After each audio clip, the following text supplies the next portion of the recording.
अगर आप लोग करेंगे तो पूरा शहर करेगा। करके देखो एक बार, आप अगर मेरा साथ देंगे तो उसके घर ना चलते सबसे पहले मैं लगूंगा। आप देख रहे हैं अब तक न्यूज इंडिया, जो आपको रखे आगे। आज हमारी तस्वीर मिली है नशा मुक्त मालेगांव को हमको नशे से मुक्त करना है। इस शहर से या इस दुनिया से, हिंदुस्तान से हम लोगों को नशे को खत्म करना है। ऐसा समझ के चलो नशे की मौत करना है। जब इंसान के ऊपर अगर अपनी खुद की मौत अगर दिख जाए तो बचने के लिए न जाने क्या क्या करता है। अगर नदी के अंदर अगर इंसान डूबता है तो जाए कि अपनी जान बचाने के लिए चाहे कुछ भी करना पड़ेगा, अपनी जान बचाने के लिए रहता है। तो ऐसा समझना है हम लोगों का नशा हमारी जान ले रहा है, हमको कैसे हमारी जान बचाना है। ना हमारी जान बल्कि हमारे शहर के अंदर, हमारे एरिया के अंदर, हमारी गली के अंदर जिन लोग इस नशे के आदी हो चुके हैं, हम लोगों को उनकी जान बचाना है। और हम या मैं या मेरे साथी मायूस नहीं है क्या? हमारी तहरीक अभी तीसरा दिन है और अब तो हम 3 दिन रहेंगे। हम मायूस नहीं है, कुछ कम लोग हैं। हमें पता है कि धीरे धीरे धीरे धीरे लोग बढ़ते जाएंगे। और अल्लाह ने चाहा जिस वक्त को शहर के अंदर शब बारात के बाद जब एक तहरीक जो रूस पकड़ेगी, जब एक रैली के सब लोग के अंदर कलेक्टर ऑफिस बोलो या शहीदों की यादगार के पास जब जाएगी, तो मुझे अल्लाह की जान से इतना यकीन है कि शहर कम से कम मैं सिर्फ 3 घंटे के लिए शहर को बोलूंगा, शहर सिर्फ 3 घंटे के लिए बंद कर दूं। उस वक्त हमारे को शहर को एक इंसानियत बताना है कि हम नशे के कितने खिलाफ हैं और कितने फेवर में हैं। उस वक्त मैं पूरे शहर को याद करूंगा, मैं उस वक्त पूरे शहर को देखूंगा। मैं ये समझूंगा जिन लोगों ने अपने अपने कारोबार को बंद करके आया, अगर उस रैली के अंदर, उस धरने के अंदर अपने अपने कारोबार को जो बंद करके आएगा, मुझे ऐसा लगेगा वो ये तहरीक के साथ में है और नशे के खिलाफ में।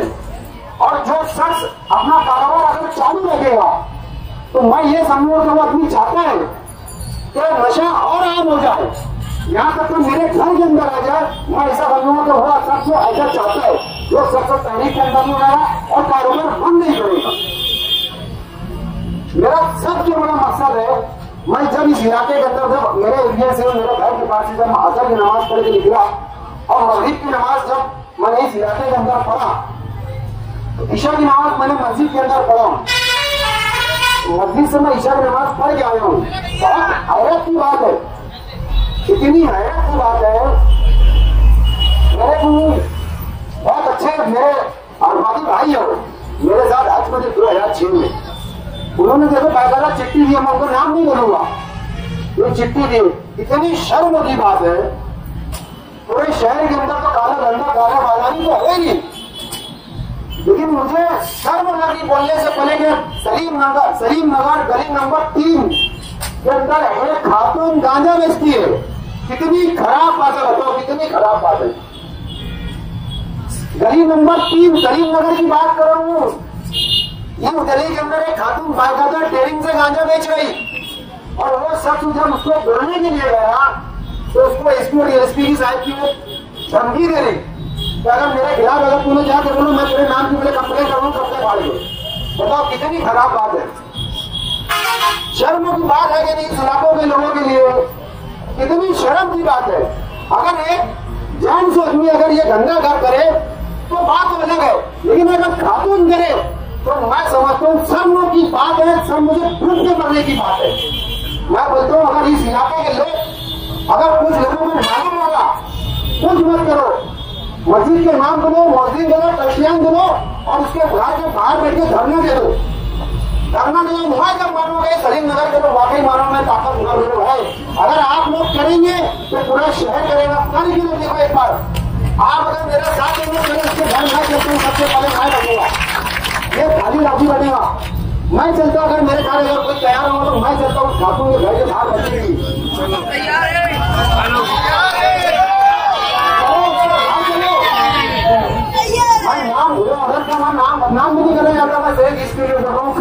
अगर आप लोगों को पता है तो आप लोग अपने तौर तरीके से उस खातून को समझा दो, वार्निंग दो, सुधरने का मौका दो। भले रात में अंधेरे में जाओ, आपसे कोई नहीं देखेगा सिवाय खुदा के, और उस मकान के अंदर बैठ के उस औरत को समझा दो ताकि उसकी इज्जत बरकरार रहे। वो खातून की किसी की इज्जत नहीं करना चाहिए।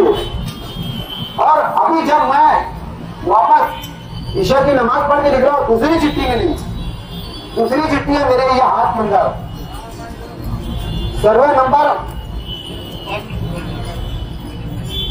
नंबर 55 की बात है।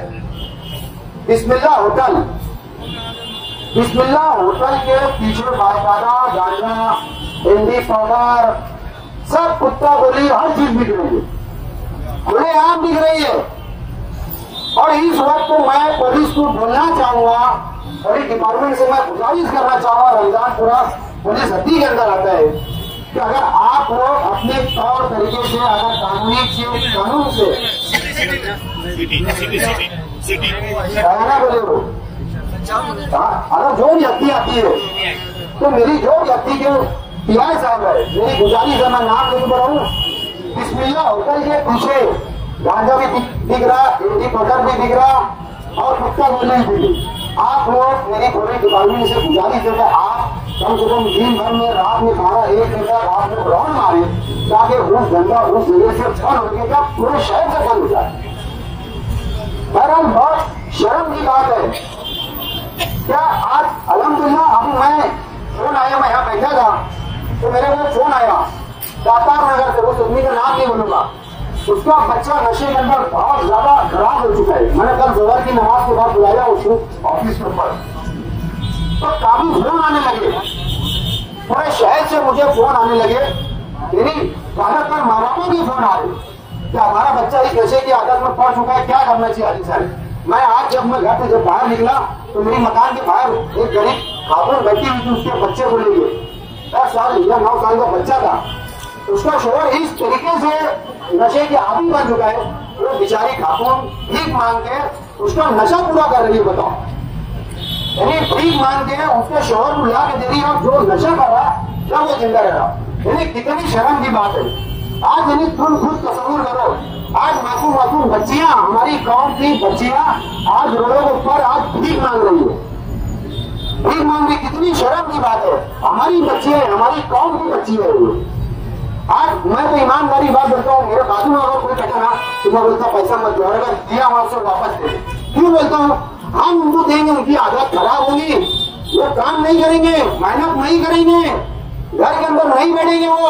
हम उनको इस तरीके से अगर देने आ जाकर बन गए, वो ताउम्र तक वो बच्ची भीख मांगते रहेंगी।